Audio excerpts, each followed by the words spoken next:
नमो नमो प्रणाम सातामा चौधरी प्रणाम गुरुजी। प्रणाम गुरुजी सातामा। देव गुरु प्रसाद प्रणाम गुरुजी। प्रणाम प्रणाम गुरुजी। नमो वरिहंतानं नमो सिद्धानं नमो आयर्यानं नमो वज्झायानं नमो लोये सब्बसाहूनं एषो पंचनमुक्कारो सब्बपापपणासनो मंगलानं च सव्येसिं पढमं हवै मंगलम्। परम पूज्य पूज्यपाद देवेंद्र सुरेश्वर जी महाराजा द्वारा विरचित કર્મસ્તવ નામનો બીજો કર્મગ્રંથ અને બીજા કર્મગ્રંથમાં બંધ, ઉદય, ઉદીરના અને સત્તા, ત્યાં કેટલી પ્રકૃતિ, બંધમાં કેટલી પ્રકૃતિ હોઈ શકે છે, ઉદયમાં કેટલી પ્રકૃતિ હોય, ઉદીરણામાં કેટલી, અને સત્તા જે છે એ કેટલી પ્રકૃતિની સત્તા હોઈ શકે છે એ આપણે કર્મ વિપાક નામનો પ્રથમ કર્મગ્રંથમાં પણ આપણે જોયું કે કર્મ વિપાક નામનો પ્રથમ કર્મગ્રંથ એ પ્રથમ કર્મગ્રંથની અંદર પણ બતાવ્યા કે બંધ, ઉદય, ઉદીરના અને સત્તા બંધમાં 120 પ્રકૃતિ બાંધી શકાય, ઉદયમાં 122 પ્રકૃતિ ઉદયમાં લાવી શકાય, ઉદીરના પણ આટલા જ અર્થાત 122 પ્રકૃતિને ઉદીરના થઈ શકે, જ્યારે સત્તામાં 148 કે 158 ની સત્તા હોઈ શકે છે. તો અહીં બીજા કર્મગ્રંથમાં આ 120 પ્રકૃતિ જે બાંધાય તે કઈ કઈ છે એ પણ આપણે પહેલા કર્મગ્રંથમાં જોયું, પણ બીજા કર્મગ્રંથમાં એ જ પ્રકૃતિ તે ગુણસ્થાનકમાં કયા ગુણસ્થાનકે કેટલી કેટલી પ્રકૃતિ બંધાય છે તે અહીં દર્શાવવામાં આવે છે. પહેલા ગુણસ્થાનક છે ત્યાં કેટલી પ્રકૃતિ બાંધાય, બીજા ગુણસ્થાનક હોય તો કેટલી પ્રકૃતિ બાંધાય, આઠમા ગુણસ્થાનક હોય તો કેટલી પ્રકૃતિ બાંધાય, 12મા ગુણસ્થાનકે પ્રકૃતિ બાંધાય કે ન બાંધાય, 14મા ગુણસ્થાનકે બંધ છે કે નથી, આ 14 ગુણસ્થાનકમાં કેટલી પ્રકૃતિ બંધાય છે, કેટલી પ્રકૃતિ ઉદયમાં હોય, કેટલી પ્રકૃતિ સત્તામાં હોય, કેટલી ઉદીરણા થઈ શકે,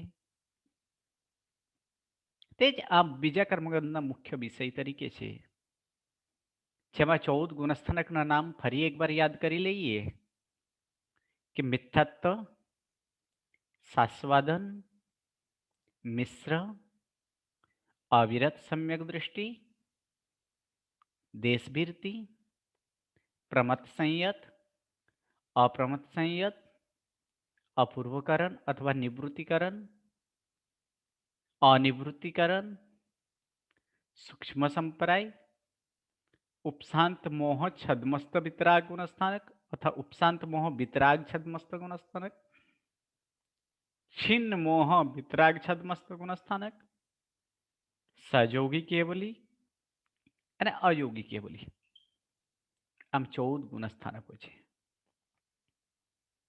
એ 14 ગુણસ્થાનક, એ 14 ગુણસ્થાનકમાં મિથ્યાત્વ ગુણસ્થાનક અર્થાત મિથ્યા દ્રષ્ટિ ગુણસ્થાનક એટલે શું? સામાન્યથી આપણે જોયો તો કે મિથ્યા દ્રષ્ટિ, મિથ્યા એટલે વિપરીત અને દ્રષ્ટિ એટલે સમજણ. જ્યાં વિપરીત સમજણ હોય તે અને તે જીવો નો જે ગુણસ્થાનક, તે ગુણસ્થાનકને મિથ્યા દ્રષ્ટિ ગુણસ્થાનક તરીકે કહેવાય છે. हेय पदार्थને જ્ઞેય તરીકે જાણે, हेय પદાર્થને ઉપાદેય તરીકે જાણે, ઉપાદેયને हेय તરીકે માને, તેવા પ્રકારનો જે વિપરીત સમજણ, વિપરીત દ્રષ્ટિવાળું જે ગુણસ્થાનક, તે મિથ્યા દ્રષ્ટિ ગુણસ્થાનક. સંસાર વર્ધકના જે હેતુ, જે પદાર્થ હોય જે ખરેખર हेय તરીકે છે તેઓને ઉપાદેય તરીકે માને. મોક્ષને પ્રાપ્ત કરે, આત્માને ઉત્કર્ષક, આત્માને ઉચ્ચ સ્થાને લઈ જવા માટે જે પદાર્થો હોય જે ખરેખર ઉપાદેય તરીકે છે તેઓને જે हेय તરીકે માને. એવા પ્રકારનો દ્રષ્ટિવાળાનો જે ગુણસ્થાનક, તે ગુણસ્થાનકને મિથ્યા દ્રષ્ટિ ગુણસ્થાનક તરીકે કહેવાય છે. અને આવા મિથ્યા દ્રષ્ટિ, મિથ્યાત્વના એવા જુદી જુદી રીતે અનેકો પ્રકાર થાય. પ્રથમ બે પ્રકાર આપણે જોયા હતા કે વ્યક્ત મિથ્યાત્વ અને અવ્યક્ત મિથ્યાત્વ. અવ્યક્ત અને વ્યક્ત અર્થાત જેના સમજણ નથી, સમજણ માટે જે દીર્ઘકાલિક સંજ્ઞા છે એ દીર્ઘકાલિક સંજ્ઞાનો અભાવ જ્યાં હોય, માત્ર ગાઢ અજ્ઞાનના કારણે જે મિથ્યાત્વ હોય છે તે મિથ્યાત્વને અવ્યક્ત મિથ્યાત્વ તરીકે કહેવાય. અર્થાત એકેન્દ્રિયથી માંડીને અસંગની પંચેન્દ્રિય જીવોના જે મિથ્યાત્વ, તે મિથ્યાત્વને અવ્યક્ત મિથ્યાત્વ તરીકે કહેવાય છે. અને જ્યાં સમજણ છે, સમજવાનું જે શક્તિ છે એવા સંજ્ઞી પણ જીવ છે, અર્થાત દીર્ઘકાલિક સંજ્ઞા એનામાં છે, છતાં પણ એ સમજણ સહિત અથવા સમજણ પૂર્વકનો જે મિથ્યાત્વ, તે મિથ્યાત્વને વ્યક્ત મિથ્યાત્વ તરીકે કહેવાય છે. આમ સંસારી એવા સર્વ જીવો આ બે મિથ્યાત્વની અંદર જ સમાવેશ થઈ જાય છે. બીજી રીતે પણ બે પ્રકારે મિથ્યાત્વ કહી શકાય. એક લૌકિક મિથ્યાત્વ અને એક લોકોત્તર મિથ્યાત્વ. લૌકિક એવા દેવદેવીઓ પાસે અર્થાત વિતરાગ પરમાત્મા, સુગુરુ આદિ તેઓને સિવાય જે પણ દેવદેવી આદિઓ હોય તે લૌકિક તરીકે કહેવાય છે. આવા લૌકિક દેવદેવીઓ પાસે સંસાર ભોગસુખની માંગણી કે સંસાર મેળવેલા એવા ભોગસુખને અભિવૃદ્ધિ થાય, અથવા તો તે જે મેળવેલા જે ભોગસુખ હોય તેનું સંરક્ષણ કેવી રીતે થાય, એવા પ્રકારની જે લૌકિક દેવો પાસે જે માંગણી કરાય તે લૌકિક મિથ્યાત્વ તરીકે કહેવાય છે. અને આ જ માંગણી અર્થાત સંસારના ભોગ સુખોના સામગ્રી મેળવવા માટે, મળેલાનો સંરક્ષણ માટે, અથવા તો મળેલાનો તે અભિવૃદ્ધિ માટે જે વિતરાગ પરમાત્મા, સુગુરુ આદિ પાસે જે માંગણી કરાય તે લોકોત્તર મિથ્યાત્વ. હવે ચાર પ્રકારે મિથ્યાત્વ પણ છે. મિથ્યાત્વને ચાર પ્રકાર પણ છે. એ ચાર પ્રકારની મિથ્યાત્વ જે છે એ ચાર પ્રકારની મિથ્યાત્વમાં પ્રથમ નંબર છે પ્રરૂપણા મિથ્યાત્વ. પ્રરૂપણા પહેલા નંબર. સેકન્ડ નંબર છે પ્રવર્તન. થર્ડ નંબરે છે પરિણામ અને ફોર્થ નંબરે છે પ્રદેશ. આ ચારેય આ મિથ્યાત્વના ચારે ચાર જે છે એ ચારે ચાર પ્રરૂપના, પ્રવર્તન, પરિણામ અને પ્રદેશ. આમ આ ચાર પ્રકારે પર મિથ્યાત્વ થાય. પ્રરૂપના મિથ્યાત્વ એટલે શું? તો પ્રરૂપના શબ્દનો જ અર્થ આપણે જોઈએ એટલે જેના થકી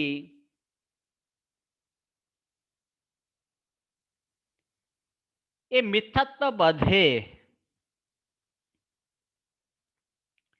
તેવા પ્રકારના પ્રેરણા આદિ કરે. અર્થાત એ પ્રેરણા કેવી રીતે થાય? તો ઉપદેશ આપવાથી.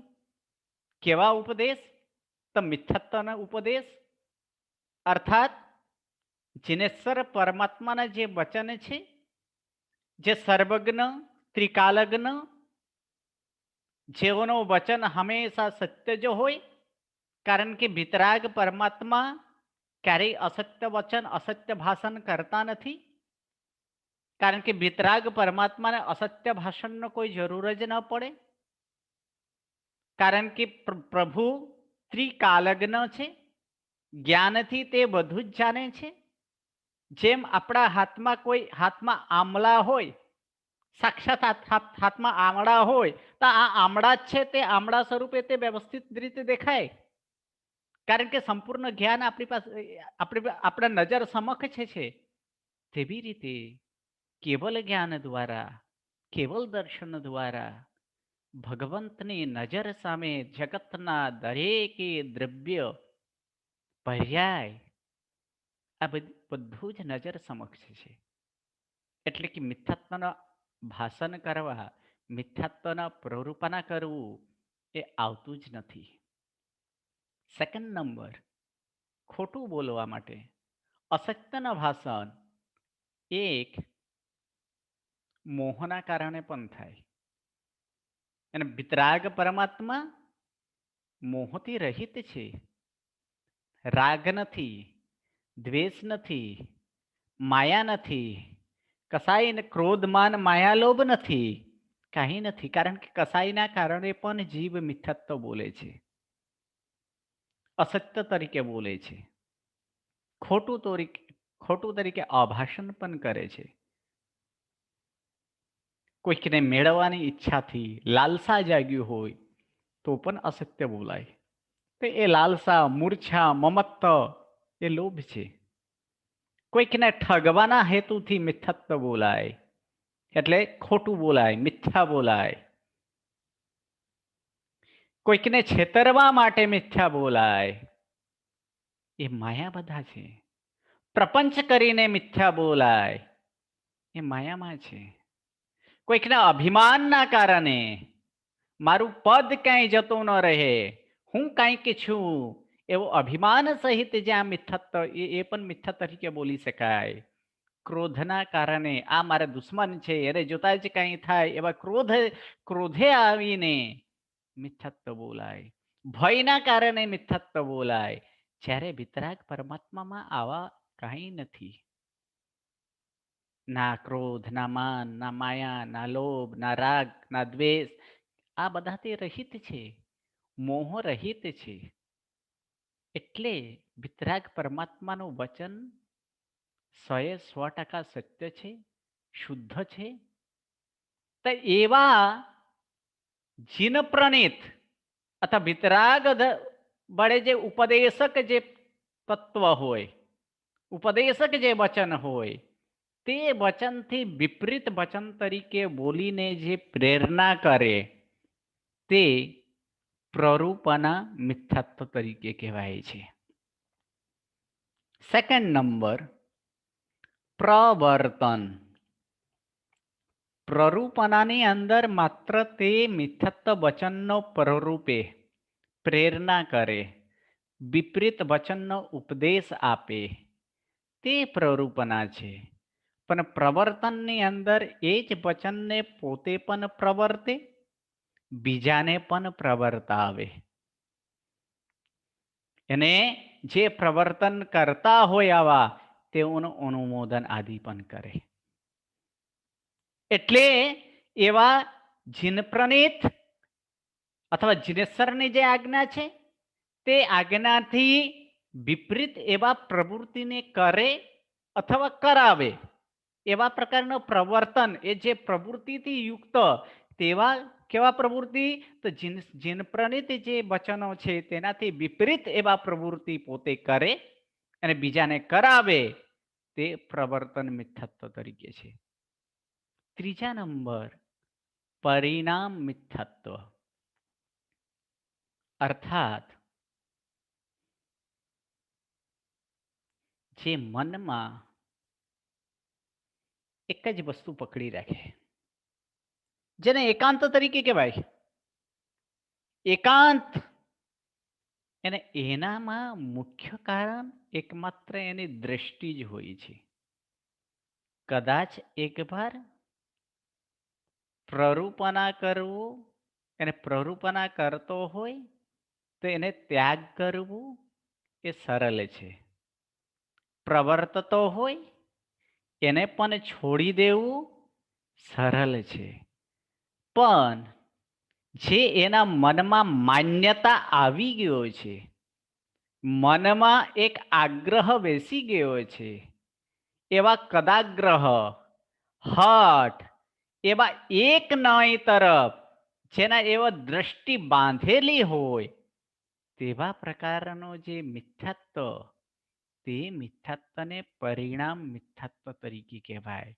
અર્થાત મનમાં ભલે એ પ્રરૂપના ન કરે, પોતે પ્રવર્તે પણ નહીં, પરંતુ મનમાં તો તેને એકાંત નયે, એક નયન તરફ દ્રષ્ટિએ હઠપૂર્વક કદાગ્રહપૂર્વક તેના મનમાં તેવા પ્રકારના દ્રષ્ટિ બાંધાઈ ગયો હોય, એવા બદ્ધ દૃષ્ટિવાળાનો જે પરિણામ અથવા એવા બદ્ધ દૃષ્ટિવાળા જે બનવું તે પરિણામ મિથ્યાત્વ તરીકે કહેવાય છે. અને ચોથા નંબરનો છે એ છે પ્રદેશ મિથ્યાત્વ. પ્રદેશ મિથ્યાત્વ અર્થાત મિથ્યાત્વ મોહનીયના જે મિથ્યાત્વ મોહનીય કર્મ છે તે કર્મના પ્રદર્શનને ઉદયમાં લાવી મંદ રસ કરી એને ભોગવવા, તે પ્રદેશ મિથ્યાત્વ તરીકે છે. મિથ્યાત્વના દલિકોને જ ઉદયમાં લાવે, પણ ઉદયમાં લાવીને કેવા મંદ રસ આદિ કરીને જે ભોગવે તે પ્રદેશ મિથ્યાત્વ તરીકે કહેવાય છે. આ મિથ્યાત્વ જે છે એ મિથ્યાત્વના ચાર પ્રકારે પણ આ મિથ્યાત્વ થાય. એક પ્રરૂપના મિથ્યાત્વ, સેકન્ડ પ્રવર્તન મિથ્યાત્વ, થર્ડ પરિણામ મિથ્યાત્વ અને ફોર્થ તે પ્રદેશ મિથ્યાત્વ. એક ઉપદેશ આપવો, સેકન્ડ પ્રવૃત્તિ કરવી કે કરાવવી, ત્રીજા મનમાં એ જ એક જ વસ્તુને પકડી રાખવું અને ચોથા નંબર તે મિથ્યાત્વના દલિકોને મંદ રસ કરીને સમ્યક્ત મોહનીય સ્વરૂપે અથવા તો મિશ્ર મોહનીય સ્વરૂપે જે ભોગવવું તે એ પ્રદેશ મિથ્યાત્વ. આમ આ ચાર પ્રકારના આ મિથ્યાત્વ છે. હા બોલો મેઘલબેન, શું પ્રશ્ન છે? પ્રણામ ગુરુજી. ગુરુજી, આપણે જે પહેલું કીધું પરૂપણા, એમાં ખાલી ઉપદેશ જ આપે ને, એ પોતે એવી રીતે ન વર્તતો હોય, એ જીનવાણી પ્રમાણે ને આપણે આગમ પ્રમાણે જ પોતાનું વર્તન રાખે. ના, એના એકમાત્ર એ ઉપદેશ આપવો ત્યાં સુધીનો જે મિથ્યાત્વ લાગે તે મિથ્યાત્વને પરૂપના તરીકે કહેવાય. અચ્છા, આગળ પછી જેવી રીતે ઈ વર્તે તો પછી તો એ પછી પ્રવર્તન બની જાય. હાજી. અચ્છા, ઓકે. અને ગુરુજી પ્રદેશ જરાક ફરીથી મને સમજાવશો? મને પ્રદેશ એટલે કે કર્મ બંધ જ્યારે થાય ત્યારે મિથ્યાત્વ સ્વરૂપે જ બંધ થાય. બરાબર છે કે એ તો સમ્યક્ત મોહનીય મિશ્ર મોહનીય તો છે જ નહીં. અને સમ્યક્ત મોહનીય મિશ્ર મોહનીય શું છે? આ એના જે મિથ્યાત્વના મંદ રસ વાળો છે હા તો બરાબર. એવા પ્રકારના જે તીવ્ર રસને મંદ રસ કરીને જે ભોગવે તે પ્રદેશ મિથ્યાત્વ છે. કારણ કે મિથ્યાત્વના દલિકેને જ તેવા મંદ રસ કરીને ભોગવ્યા એટલે તે હા પ્રદેશ મિથ્યાત્વ તરીકે કહેવાય. એટલે સમ્યક્ત સાચું. મોહનીય સ્વરૂપે અથવા તો મિશ્ર મોહનીય મિશ્ર સ્વરૂપે. મોહ. સમ્યક્ત મોહનીય શું કરે કે સમ્યક્તને અતિચાર લગાડે, સમ્યક્તને કલુષિત કરે. અર્થાત જ્યાં શ્રદ્ધા છે, ભગવંતના વચનો ઉપર શ્રદ્ધા છે, તે શ્રદ્ધાને કાંઈક અંશે એવો ડગમગાવે અથવા તેના ઉપર શંકા કરે તો તે આ જે છે તે શું છે સમ્યક્ત મોહનીય તરીકે છે. મિશ્ર મોહનીયની અંદર એવા પ્રકારનો થઈ જાય કે ભગવાનને વચન ઉપર શ્રદ્ધા પણ ન થાય અને એટલે રુચિ પણ ન થાય અને અરુચિ પણ ન થાય. આવું જે અને મિથ્યાત્વ મોહનીયનો અર્થ શું હતો? જે ભગવાનના વચનને અજથા જ માને અથવા તો માનતા પણ નથી એવું જે હોય તે મિથ્યાત્વ મોહનીય છે. એટલે મિથ્યાત્વ મોહનીય રસ ગાઢ છે, પ્રગાઢ છે. જ્યારે સમ્યક્ત મોહનીય અને મિશ્ર મોહનીયનો કેવો છે? તે અલ્પહીન રસવાળા છે. એવો મંદ રસ કરીને જે ભોગવે તે પ્રદેશ મિથ્યાત્વ તરીકે છે. હાજી સંતોષબેન. હા ગુરુજી. તો ગુરુજી અહીંયા પ્રદેશમાં પછી ક્ષયક્ષમ સમ્યક્ત્વ પણ આવી જાય? આવી જાય. ઓકે. તો આવા પ્રકારના છે એ મિથ્યાત્વના આવા 4 પ્રકારે ભેદભાવ ઉત્પન્ન થાય.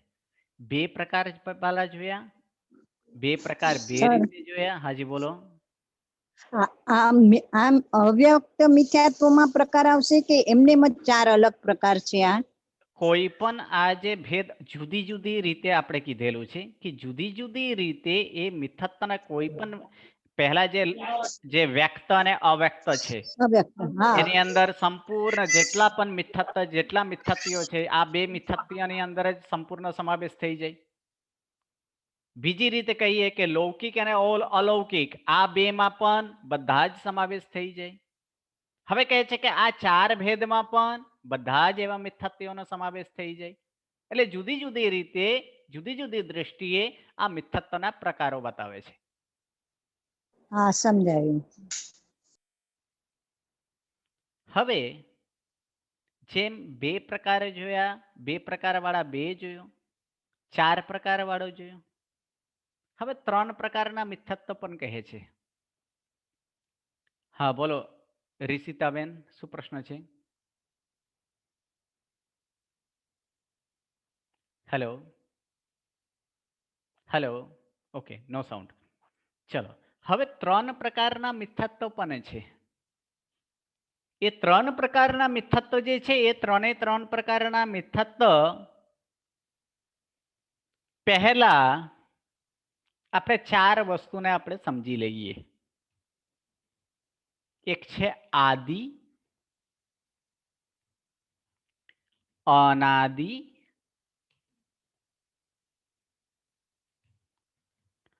અંત અને અનંત. આ 4 વસ્તુને આ આગળના જે 3 પ્રકારના મિથ્યાત્વ છે એ મિથ્યાત્વ સમજતા પહેલા આ 4 વસ્તુ જે છે એ સમજવું જરૂરી છે. આદિનો અર્થ થાય પ્રારંભ, એટલે જેને શરૂઆત કહેવાય, સ્ટાર્ટ, તેને પ્રારંભ. અને જેને પ્રારંભ નથી, જેનો પ્રારંભ છે, પ્રારંભ હોય તે આદિ. પ્રારંભ ન હોય તે અનાદિ. અંત એટલે નાશ, નાશ હોય તે અંત. એ જેનો નાશ ન હોય તે અનંત. આ 4 વસ્તુઓ જે વસ્તુનો શરૂઆત, જે પદાર્થનો શરૂઆત અથવા તો જેનો પણ શરૂઆત છે, શરૂઆત હોય, સ્ટાર્ટ હોય તો તેને આદિ તરીકે કહેવાય છે. અર્થાત જેનો પ્રારંભ હોઈ શકે તે આદિ તરીકે કહેવાય. જેના પ્રારંભ જ નથી મળતા, જેને શરૂઆતે જ નથી મળતા તે અનાદિ તરીકે કહેવાય. જેનો આદિ નથી તે અનાદિ તરીકે કહેવાય છે. જેનો અંત આવી શકે અર્થાત જે નાશ હોઈ શકે એટલે નાશવંત જે હોય, જે ઉત્પન્ન થયા પછી પ્રારંભ થયા પછી જેનો નાશ હોઈ શકે તે અંત તરીકે કહેવાય. એનો જેનો નાશ કદાપી નથી તે અનંત તરીકે કહેવાય છે. હવે આની અંદર એક સ આપણે સ શબ્દ પર એક આગળ લગાડી દઈએ. સ નો અર્થ થાય સહિત એટલે સાથે. એટલે આદિ સાથે જે હોય તેને શું કહેવાય? આદિ સાથે જે હોય તેને સાદી. સાદી કહેવાય છે. એને અંત સાથે જે હોય તેને શું કહેવાય? શાંત કહેવાય છે. આ બે જ વસ્તુ આપણે જોવાનું છે. જેનો આદિ પ્રારંભ સાથે જે હોય તે સાદી અને જે અંત સાથે હોય તે શાંત તરીકે કહેવાય છે. હવે 3 પ્રકારનો જે મિથ્યાત્વ છે એ 3 પ્રકારનો મિથ્યાત્વ આપણે જાણી લઈએ કે 3 પ્રકારના મિથ્યાત્વ કયા. તો પ્રથમ નંબર જે છે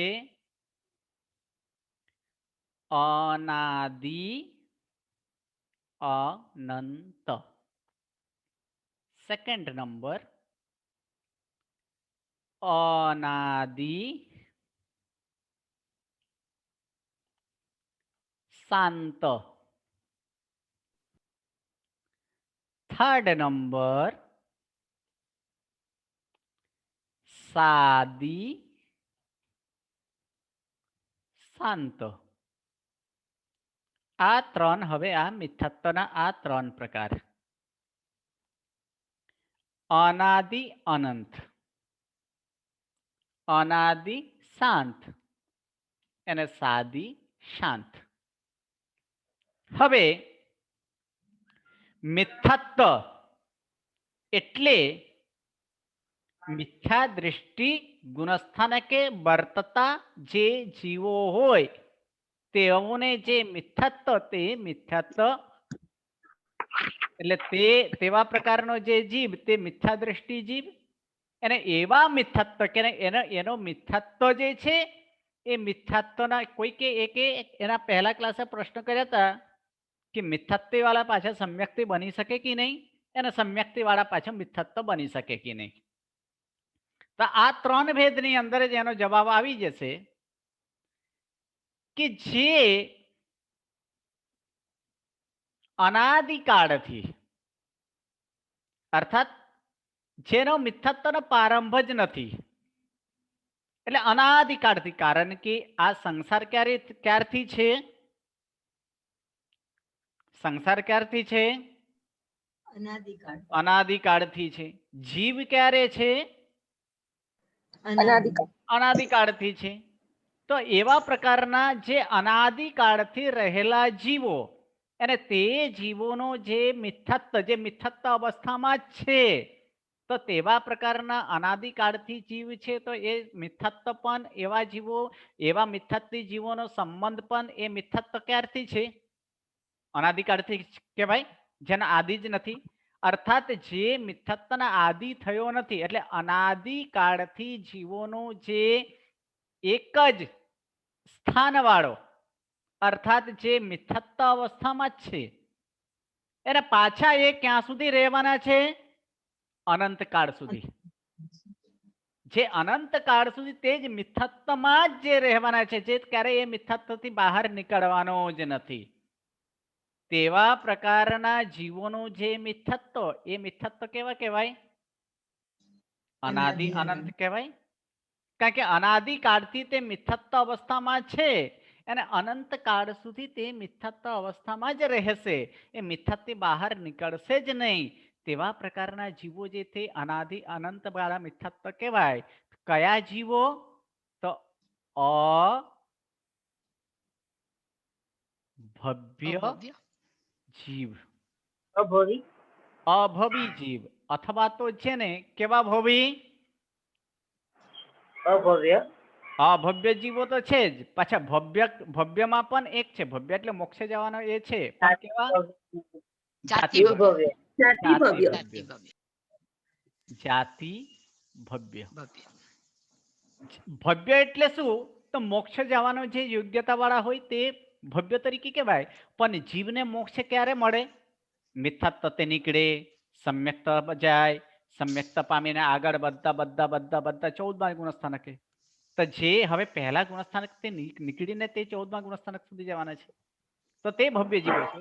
પણ ભવ્ય જીવોમાં પણ બે પ્રકારનો, એની અંદર પણ એક જાતિ ભવ્ય છે જે ક્યારે મોક્ષે જવાના જ નથી. એનામાં હવે એ સંભવી શકે કે હા સંભવી શકે. એક ઉદાહરણ તમને આપું છું. માટી એટલે કે માટીનો ઘટ બનાવવો હોય તો શું જરૂર પડે? માટીનો ઘટ જરૂર બનાવવું હોય તો શું બનાવવું પડે? માટી. ઘટ બનાવવો માટી. હોય તો માટીની જરૂર પડે. એટલે કે માટીમાં એનામાં યોગ્યતા છે ઘટ બનાવવા માટે? ઘટ બનવા માટે માટીમાં યોગ્યતા રહેલો છે? જી. હાજી. એટલે ઘટ બનાવવા માટે માટીમાં યોગ્યતા છે. એટલે આપણે કહી શકાય કે માટી ઘટ બનાવવા માટે યોગ્યતા વાળો છે, કહી શકાય. બરાબર છે. હવે જ્યાં એ ઘટ કોણ બનાવે છે? કુંભાર બનાવે છે. બરાબર છે. હવે દરેક માટીથી તે ઘટ બને છે, એટલે કે દરેક માટી તે ઘટ સ્વરૂપે બની જાય છે. બધાને અવાજ આવે છે? આવે છે. હા, બધાને આવે છે.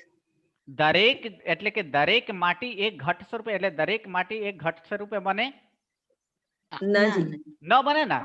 હવે અમે એક ઉદાહરણ લઈએ કે સ્વયંભૂ રમન નામક જે દીપ છે, એ સ્વયંભૂ રમન નામક દીપના જે માટી છે તે માટીથી ઘટ બનશે? નહીં. કારણ કે કોઈ માણસ જ નહીં હોય કુંભાર, ત્યાં. કેમ કે કુંભાર ત્યાં સુધી જઈ જ ન શકે. બરાબર ના? એટલે કે એનો અર્થ શું છે કે માત્ર એકલો એ યોગ્યતા હોવાથી જ એ જીવ તે કાર્યને સફળતા બની જાય એવું બનતો નથી. એની સાથે બીજા બધા પણ કારણો જરૂર પડે. તે જ પ્રમાણે કે જીવ કેવો છે કે જેમ કે માટીથી ઘટ બને છે, બરાબર? માટીથી ઘટ બને છે, પણ માટીની સાથે એક કુંભારનો પણ સંબંધ હોવો એ જરૂરી છે કે નહીં? જો કુંભારનો સંબંધ ન હોય તો પછી એ ઘટ એ પછી માટીથી ઘટ બની શકે? ન બની શકે ને. તો આ જ પ્રમાણે ભવ્ય એટલે શું? મોક્ષમાં જવા યોગ્ય. મોક્ષને જવા યોગ્ય જે જીવ તે ભવ્ય. પણ તેને તેવા પ્રકારના સંબંધો પણ મળવું જોઈએ ને જેનાથી તે મોક્ષે જઈ શકે. એટલે સંબંધ કેવા? ત્યાં તે સમ્યક્ત થવું પડે. સમ્યક્ત થયા પછી આગળ વધે, એ પછી આગળ વધતા જાય, પછી જ તે જીવ એ શું થાય? ચારિત્ર આદિ મેળવીને તે મોક્ષ સુધી પહોંચી શકે. પણ જે જીવ માત્ર તે નિગોદમાં જ પડ્યા હોય, એ ક્યારે નિગોદથી બહાર જ નીકળવાના નથી, તેવા ભવ્ય જીવો એ મોક્ષે જઈ શકે? ન જઈ શકે. તો તેવા પ્રકારના જે ભવ્ય જીવ હોય તે ભવ્ય જીવને શું કહેવાય? જાતિ ભવ્ય. બરાબર? કારણ કે એનામાં યોગ્યતા છે પરંતુ સંબંધ નથી થતો. સંબંધ ન હોવાના કારણે તે ત્યાં સુધી એ પહોંચી શકતા નથી. તો એ જ પ્રમાણે તો એમનો પણ મિથ્યાત્વ શું છે? તે પહેલા ગુણસ્થાનકે છે. કારણ કે એ નિગોદમાં છે એટલે પહેલા ગુણસ્થાનકે મિથ્યાત્વ અવસ્થામાં જ છે. ક્યારથી છે? અનાદિકાળથી છે. ક્યાં સુધી રહેવાના છે? અનંતકાળ સુધી રહેવાના છે.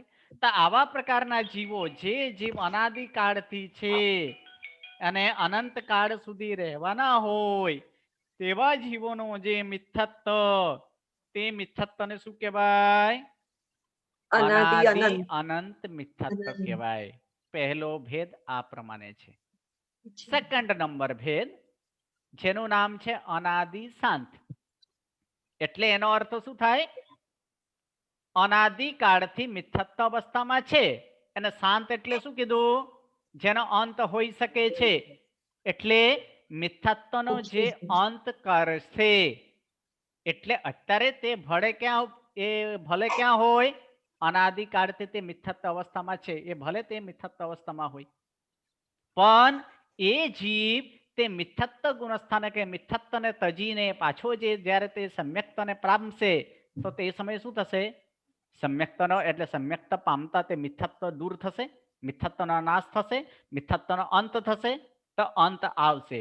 તો તે કેવા જીવો? ભવ્ય જીવ તરીકે કહેવાય. ભવ્ય જીવો, ભવ્ય ભવ્ય જીવ એટલે કેવા? જે સમ્યક્ત પામવા વાળા હોય તેવા. બરાબર?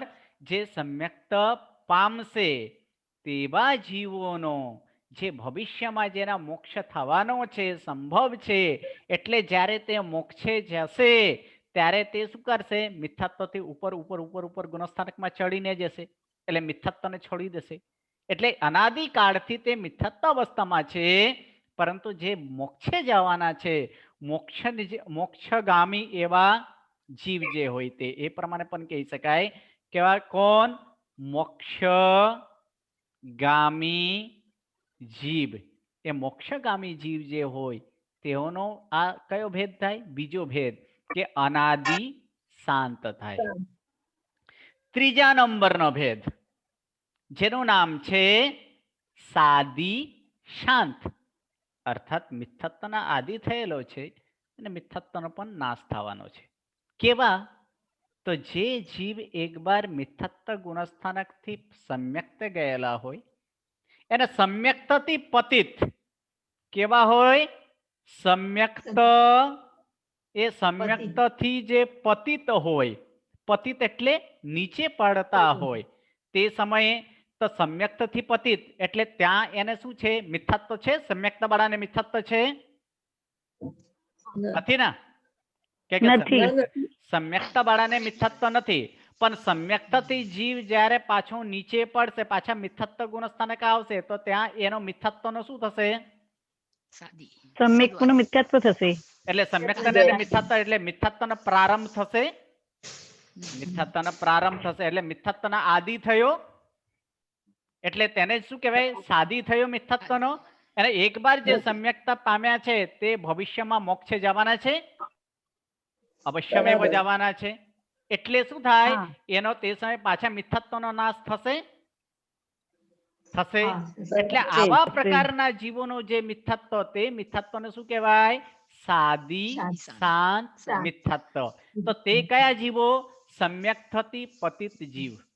કેવા? સમ્યક્તથી પતિત એવા જીવ જે સમ્યક્તને પામેલા છે, પાછા તે સમ્યક્તથી જે નીચે પડેલા હોય, નીચે પડતા મિથ્યાત્વમાં ગયા હોય, તો તે જીવોનો મિથ્યાત્વનો આદિ થાય, શરૂઆત થાય. અને એકવાર સમ્યક્ત જે પામેલા છે તો સમ્યક્તના તાકાત એ છે કે તે અવશ્યમેવ મોક્ષે ગામી એટલે મોક્ષગામી જીવ હોય. તે અવશ્ય એ વધારે કેટલું? દેશન અર્ધ પૂર્વ અર્ધ પૂતગલ પરાવર્તનમાં તે અવશ્યમેવ શું જાય છે? મોક્ષે જાય જ છે. એટલે અર્ધ પૂતગલ પરાવર્તનમાં તે અવશ્યમેવ મોક્ષે જાય જ. એટલે તે સમયે પાછા તે એ મિથ્યાત્વના અંત થશે. એટલે સમ્યક્તથી પતિત જે જીવ હોય તે ત્રીજો ભેદ છે. એ ત્રીજો ભેદ શું છે? ત્રીજો ભેદ શાંત. આવા ત્રણ પ્રકારનો જે મિથ્યાત્વ, એવા એ ત્રણ પ્રકારનો પણ મિથ્યાત્વ તરીકે કહી શકાય. કયા કયા? અનાદિ અનંત. જેમાં કયા જીવો આવે? અભવ્ય, જાતિ ભવ્ય. અનાદિ શાંત કેવા જીવ છે?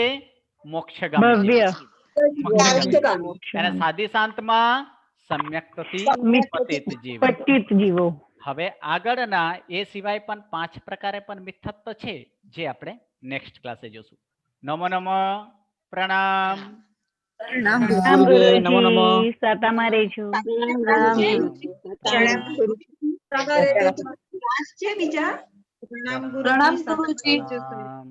પ્રણામ ગુરુજી. તમારે જો